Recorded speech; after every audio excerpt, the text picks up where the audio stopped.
Xin chào các bạn, Emmy đây. Hôm nay sẽ không phải là một video clip skincare thông thường mà sẽ là một video clip về triệt lông, bởi vì là cách đây vài tháng thì có rất nhiều bạn yêu cầu Emmy là làm về chủ đề triệt lông đi, và cuối cùng thì Emmy cũng đã hạ được quyết tâm để đi triệt lông và sẽ chia sẻ với các bạn kinh nghiệm là triệt lông nách, lông bi, rồi chân tay và những lưu ý mà chúng ta cần phải biết.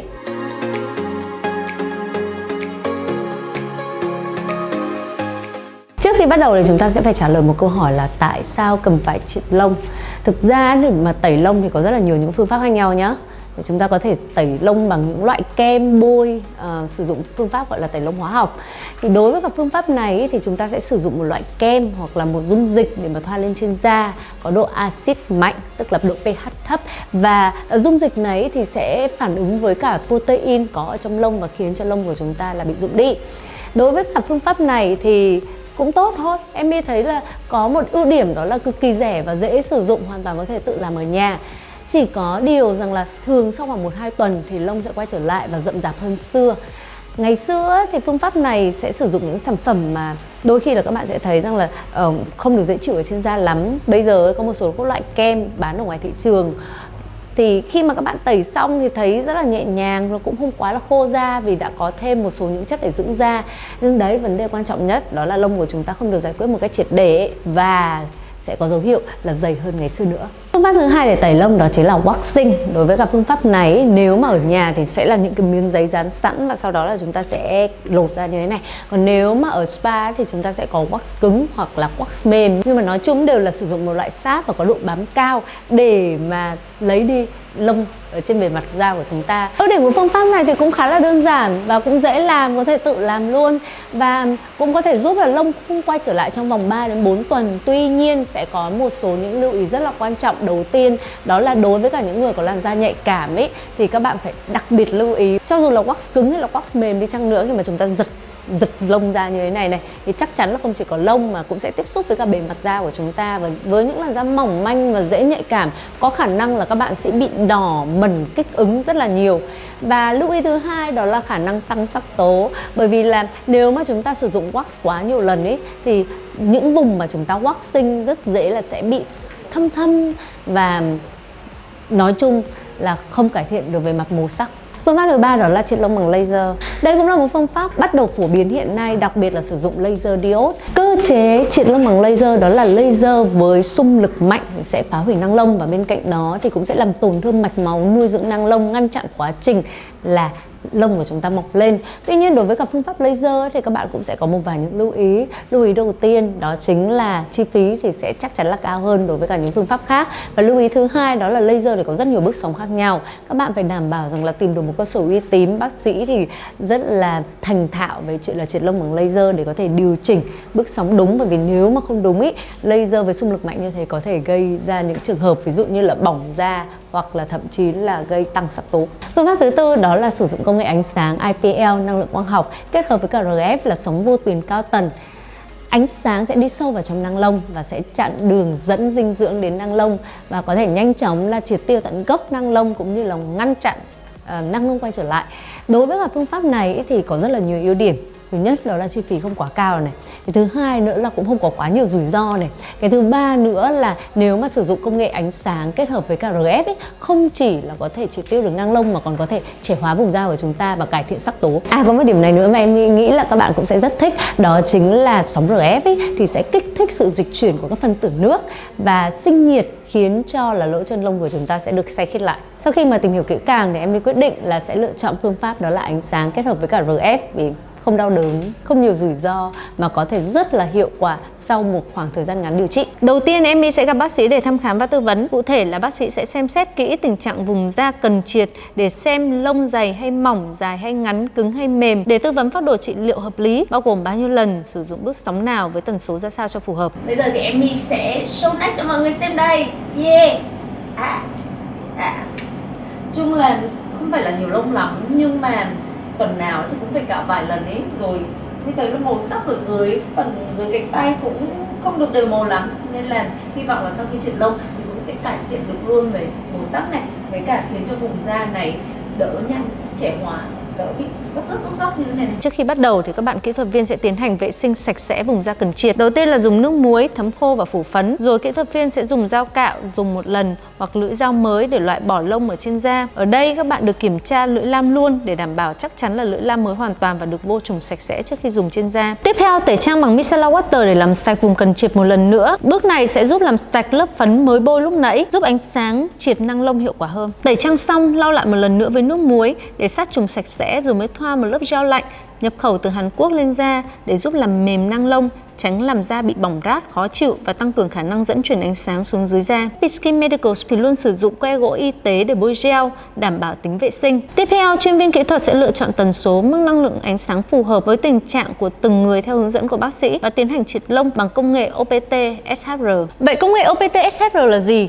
Công nghệ SHR là viết tắt của Super Hair Remove. Đây là công nghệ sử dụng ánh sáng đi qua bộ lọc bước sóng 650 cho đến 950 nanomet với tần số phát rất nhanh, từ 1 cho đến 8 Hz phát liên tục, có tác dụng triệt lông. Được cải thiện từ công nghệ IPL, SHR triệt lông chỉ sử dụng quang phủ là 650 cho đến 950 nanomet, phát xung IPL liên tục. Tiếp bước theo công nghệ SHR, công nghệ OPT viết tắt từ tiếng Anh đó là Optimal Pulse Technology, có nghĩa là công nghệ tối ưu xung, có tác dụng giúp duy trì mật độ năng lượng cao theo toàn bộ thời gian xung, đồng nghĩa với việc năng lượng phát ra sẽ đồng đều và ổn định hơn, không bị suy hao năng lượng yếu đi với các xung tiếp theo và hạn chế không gây ra xung đỉnh gây cao, rát, đỏ da sau khi thực hiện liệu trình. Do đó, OPT có thể nói là công nghệ được sinh ra nhằm tối ưu năng lượng của chế độ hỗ trợ điều trị SHR.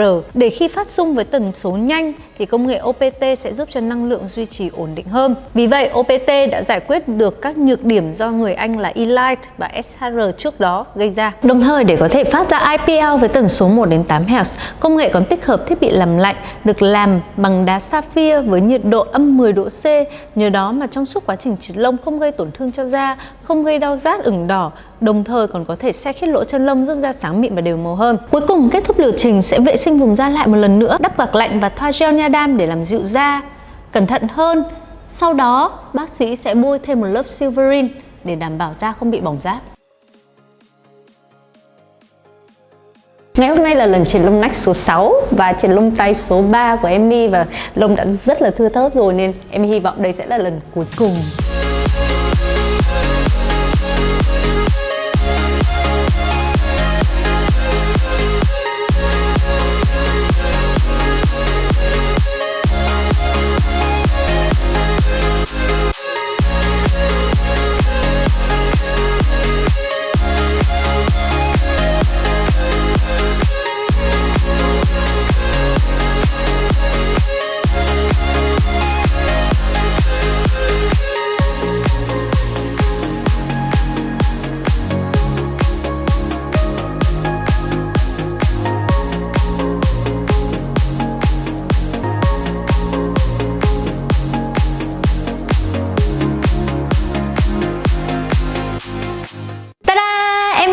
Sau 6 lần triệt lông nách và 4 lần triệt lông ở hai cánh tay thì Emmy cảm thấy tuyệt vời, chỉ có thể nói là tuyệt vời thôi.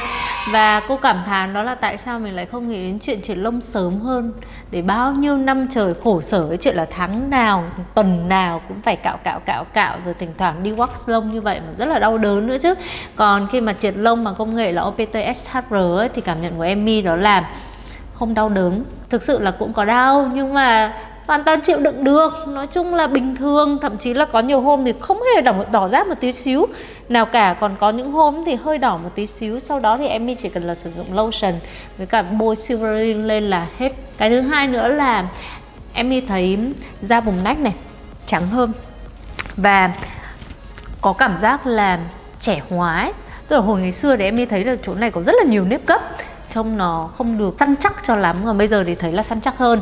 Rồi còn da vùng tay thì thấy trắng hơn. Nên là bạn nào ấy mà có những vấn đề ví dụ là thấy da body mà bị tối màu thì Emmy nghĩ là tại sao mà các bạn lại không thử luôn phương pháp triệt lông này, vì một công đôi việc.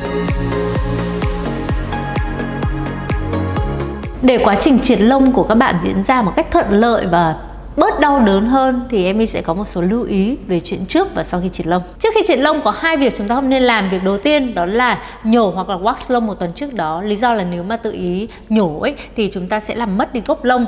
Bản thân chúng ta cũng vẫn cần có một ít gốc lông để làm đường truyền dẫn ánh sáng xuống phía dưới, triệt tiêu nang lông một cách tốt hơn. Và lý do thứ hai nữa đó là nếu mà chúng ta nhổ hoặc là wax á, thì vùng da đấy sẽ bị tổn thương.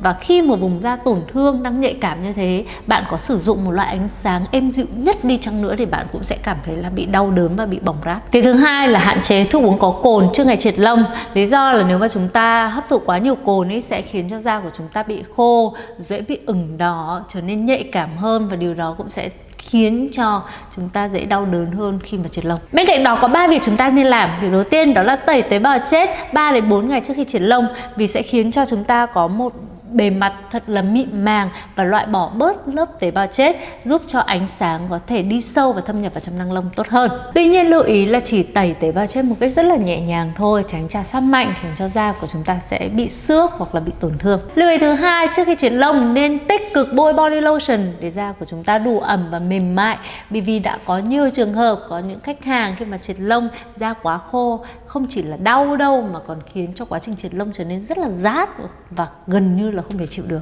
Lưu ý thứ ba đó là nên chọn ngày cuối tuần để triệt lông. Cho dù theo những công nghệ mới thì sau khi triệt lông xong bạn cũng thấy là mọi thứ rất là bình thường, không đến mức là bị đỏ hay là bị khó chịu hay là phải che chắn một cách quá kinh khủng. Nhưng mà dù như thế nào đi chăng nữa thì da của chúng ta cũng đang rất là nhạy cảm ở trong giai đoạn đó, và nên hạn chế tiếp xúc trực tiếp với ánh nắng mặt trời. Còn đây là những việc nên lưu ý sau khi triệt lông. Đầu tiên đó là không tẩy tế bào chết ngay sau khi triệt lông. Ngoài ra cũng nên hạn chế tần suất tẩy tế bào chết, chỉ khoảng 1 đến 2 lần một tuần, thậm chí là ít hơn cũng được. Đồng thời nên ưu tiên tẩy tế bào chết hóa học để tránh chà sát mạnh, dễ làm da bị kích ứng và mẩn đỏ. Thứ hai, trong những ngày đầu sau khi triệt lông thì chúng ta có lẽ là nên thay đổi phong cách thời trang một chút xíu. Hãy tạm say goodbye những chiếc quần skinny bó sát, những bộ váy ôm sát body. Thay vào đó là những chiếc quần culotte, váy xung rộng rãi với chất liệu co giãn và thấm hút mồ hôi. Việc này sẽ hạn chế tối đa sự ma sát của quần áo lên da, tránh làm da bị kích ứng, đỏ rát sau khi triệt lông. Cái thứ ba đó là hạn chế tắm nước nóng và đi bơi 1 đến 2 ngày sau khi triệt lông. Vì nước nóng sẽ khiến da của chúng ta khô hơn và dễ bị kích ứng.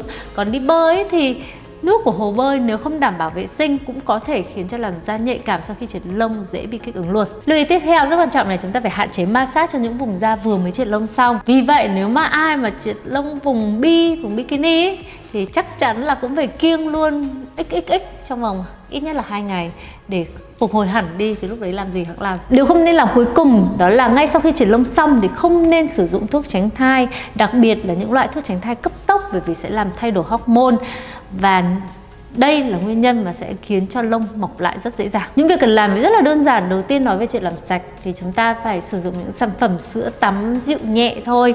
Đừng ham trắng, rồi đừng ham những loại mà trị mụn, bởi vì là lúc này da của chúng ta rất nhạy cảm. Thứ hai đó là làn da mới triệt lông xong ấy thì em thấy là nhạy cảm hơn với ánh nắng mặt trời, rất là dễ bắt nắng, nên là phải che chắn một cách rất cẩn thận và sử dụng những sản phẩm có chứa SPF nếu tiếp xúc trực tiếp với ánh nắng mặt trời. Điểm thứ ba rất rõ ràng, không phải chỉ là sau khi triệt lông đâu mà lúc nào cũng thế, chúng ta nên sử dụng dưỡng thể body lotion. Nếu body lotion của bạn có kết cấu quá đặc hoặc quá nhiều thành phần làm sáng mạnh thì nên chuyển sang các loại dưỡng có kết cấu dạng gel hoặc lotion mỏng nhẹ để tránh bí tắc lỗ chân lông, và thành phần thì nên chứa các hoạt chất làm dịu phục hồi da như panthenol, chiết xuất rau má, lô hội. Ngoài ra nếu có nhiều thời gian, bạn có thể DIY các loại mặt nạ từ dưa chuột, sữa tươi, lô hội, mật ong, vừa giúp chăm sóc da vừa tiết kiệm được khá chi phí. Một mẹo mà em nghĩ là chúng ta cũng có thể áp dụng đó là sử dụng xịt khoáng trên những vùng da sau khi triệt lông để cấp ẩm tức thời và làm dịu ngay cảm giác như là nóng rát, ngứa ngáy, khó chịu.